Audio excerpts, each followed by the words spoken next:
ஹரே கிருஷ்ணா. பகவத் தரிசனத்திலிருந்து ஒரு கட்டுரை. கிருஷ்ணரின் அசுர வதங்களில் சில பாடங்கள், பாகம் 2. வழங்கியவர் ஜீவன கௌர ஹரிதாஸ் பிரபு அவர்கள். பகவான் ஸ்ரீ கிருஷ்ணர் இப்பூமியில் தோன்றும் போது பல்வேறு அற்புத லீலைகளை அரங்கேற்றுகிறார். அத்தகு லீலைகளின் மூலமாக கட்டுண்ட ஆத்மாக்களை அவர் கவர்ந்திழுக்கிறார். அதிலும் குறிப்பாக கோகுல பிருந்தாவனத்தில் நடைபெறும் கிருஷ்ணரின் குழந்தை பருவ லீலைகள் தன்னிகரற்ற இனிமையை கொண்டவை என வேத சாஸ்திரங்கள் பறைசாற்றுகின்றன. கிருஷ்ணரின் அசுர வதங்கள் உலக மக்களுக்கு பல பாடங்களை புகட்டுகின்றன. மேலும் அவை பலவிதமான ஆன்மீக உட்சிந்தனைகளையும் கொண்டுள்ளன. பிருந்தாவனத்தில் கிருஷ்ணர் அரங்கேற்றிய அசுர வதங்களையும் அவற்றின் பின்னணியில் ஆச்சாரியர்கள் கொடுக்கும் விளக்கங்களையும் காண்போம். காளியன். யமுனை நதியில் கிருஷ்ணர் 1000 தலைகளை கொண்ட காளியன் என்ற பாம்பின் மீது நடனமாடியது அனைவரும் அறிந்ததே. கிருஷ்ணர் காளியனை வதம் செய்யாவிட்டாலும் அந்த லீலையின் மூலம் பல பாடங்களை புகட்டுகிறார்.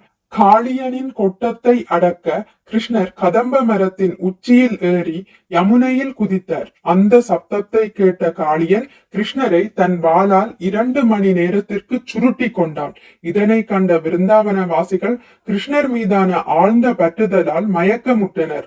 பலராமர் அங்கிருந்தவர்களிடம் கிருஷ்ணருக்கு எதுவும் ஆகாது என தெரிவித்து புன்னகைத்தார். பலராமரின் புன்னகைக்கு ஆச்சாரியர்கள் கொடுக்கும் விளக்கம்: முதலாவதாக, கிருஷ்ணரே முழுமுதற் கடவுள் என்பதை பூரணமாக அறிந்தவர் பலராமர். இரண்டாவதாக, தனது விரிவங்கமான ஆதிசேஷன் மீது கிருஷ்ணர் படுத்து உறங்குகிறாரே தவிர என்றும் விளையாடியதில்லை. ஆனால் இன்று இந்த சாதாரண பாம்பான காளியனிடம் விளையாடப் போகிறார்.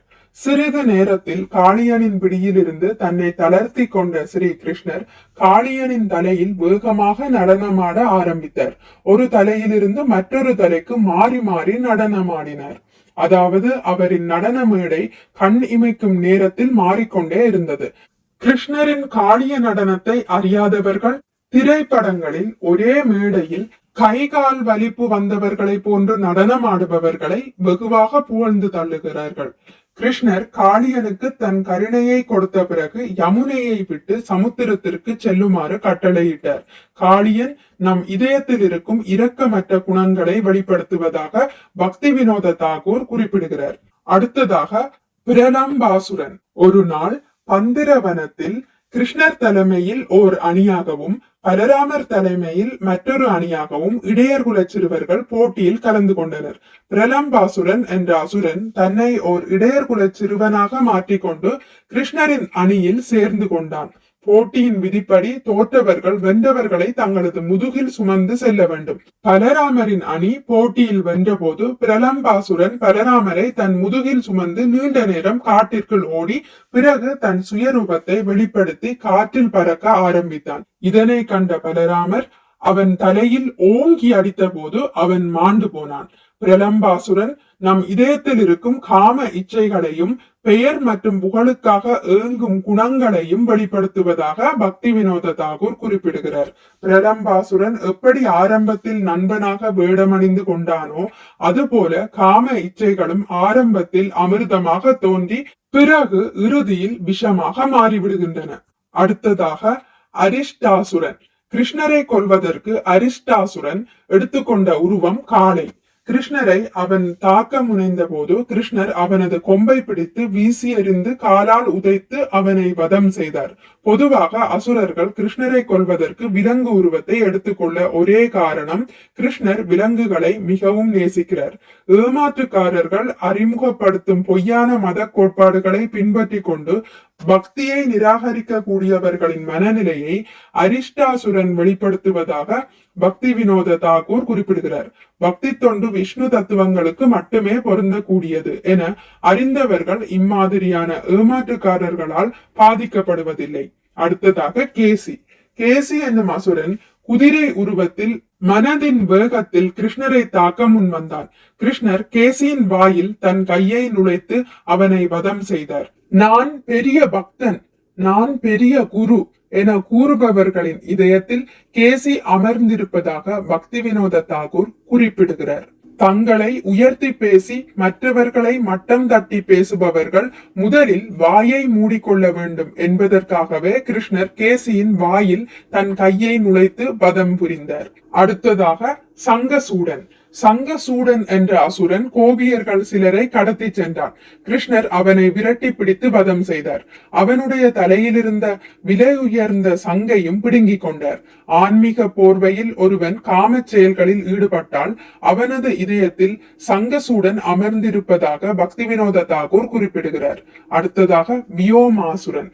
கிருஷ்ணர் தன் நண்பர்களுடன் கண்ணாமூச்சி விளையாட்டில் ஈடுபட்டிருந்த போது வியோமாசுரன் வௌவால் ரூபத்தில் அங்கு தோன்றி ஒவ்வொரு சிறுவர்களையும் கடத்தி குகையில் பிணை கைதிகளாக சிறைப்படுத்தினான். தன் நண்பர்களின் எண்ணிக்கை குறைந்து வருவதை கண்ட கிருஷ்ணர் வியோமாசுரனை வதம் செய்து அனைத்து நண்பர்களையும் குகையிலிருந்து காப்பாற்றினார். தங்களை அவதாரமாக கூறிக்கொள்ளும் அயோக்கியர்களின் இதயத்தில் வியோமாசுரன் அமர்ந்திருப்பதாக பக்தி வினோத தாகூர் குறிப்பிடுகிறார். அத்தகைய நபர்கள் நாயை போன்றவர்கள் என்று ஸ்ரீல பிரபுபாதர் குறிப்பிடுகிறார்.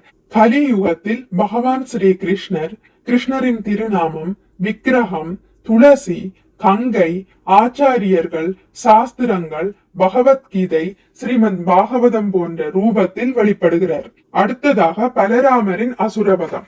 தேனுகாசுரன், அவனது தோழர்கள் பிரலம்பாசுரன், திவிவிதன் போன்ற அசுரர்கள் பலராமரால் வதம் செய்யப்பட்டவர்கள். தேனுகாசுரன் அறியாமை குணத்திற்கும் பிரலம்பாசுரன் காம உணர்வுகளுக்கும், கொரில்லா குரங்கு வடிவில் இருந்த திவிவிதன் சாதுக்களை நிந்திக்கும் குணத்திற்கும் ஒப்பிடப்படுகின்றனர். பலராமரின் அசுர வதங்களை தொடர்ந்து கேட்பதோடு அந்த அசுர குணங்களை நீக்குவதற்கு முயற்சி செய்ய வேண்டும் என ஸ்ரீல பக்தி வினோத தாகூர் குறிப்பிடுகிறார். அதாவது அறியாமையை நீக்குவதற்காக தினந்தோறும் பகவத்கீதை மற்றும் ஸ்ரீமத் பாகவதத்தை படிக்க வேண்டும்.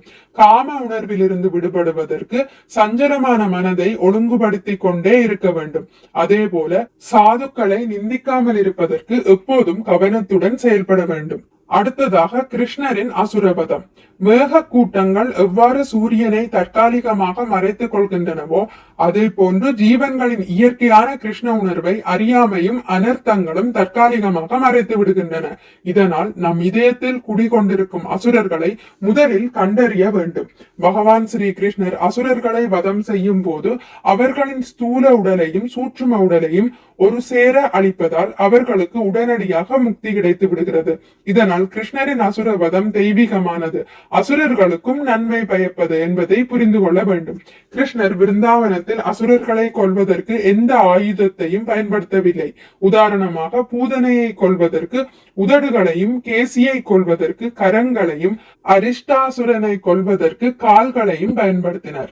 கிருஷ்ணர் தன்னை சார்ந்து வாழும் பிருந்தாவன வாசிகளை காப்பதற்காக அசுரவத செயல்களில் ஈடுபட்டார். கிருஷ்ணர் தன் நண்பர்களுக்கு தேவையான பாதுகாப்புகள், வசதிகள், ஆனந்தம் போன்றவற்றை வழங்கி அவர்களிடத்தில் அன்பு பரிமாற்றத்தில் ஈடுபடுகிறார்.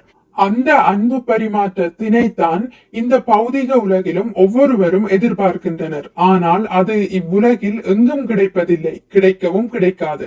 கிருஷ்ண உணர்வே நமது உண்மையான சொத்து என்பதை முழுமையாக உணர்ந்து கிருஷ்ணரின் நண்பர்களாக மாறுவோம். கலியுகத்தில் சைதன்ய மகாபிரபு வழங்கிய எளிமையான பக்தி மார்க்கத்தை பின்பற்றுவோம். ஹரே கிருஷ்ண மகா மந்திரத்தை குறைந்தது தினமும் ஒரு முறையாவது, அதாவது ஒரு சுற்று மாலை 108 மணிகளை கொண்டது. ஹரே கிருஷ்ண கிருஷ்ண கிருஷ்ண ஹரே ஹரே, ஹரே ராம ராம ராம ஹரே ஹரே எனும் சுலபமான இந்த மகா மந்திரத்தை 108 மணிகளை கொண்ட அந்த மாலையில் ஜபிக்க வேண்டும். ஆர்வம் உள்ளவர்கள் உங்கள் அருகாமையில் உள்ள இஸ்கான் கோயிலுக்கு சென்று அங்குள்ள பக்தர்களிடம் ஜெபமாலை என்று கேட்டு வாங்கி தினமும் ஜெபம் செய்யுங்கள்.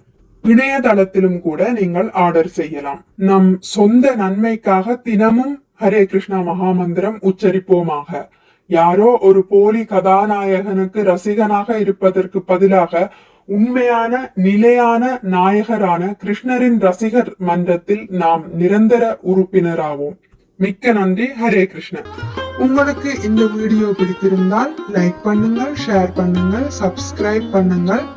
நோட்டிபிகேஷன் பெல்லை அழுத்துவதன் மூலம் அடுத்த பதிவுகள் உங்களை வந்தடையும். பகவான் ஸ்ரீ கிருஷ்ணரை பற்றி கேட்டு மகிழ்வோம். ஹரே கிருஷ்ணா.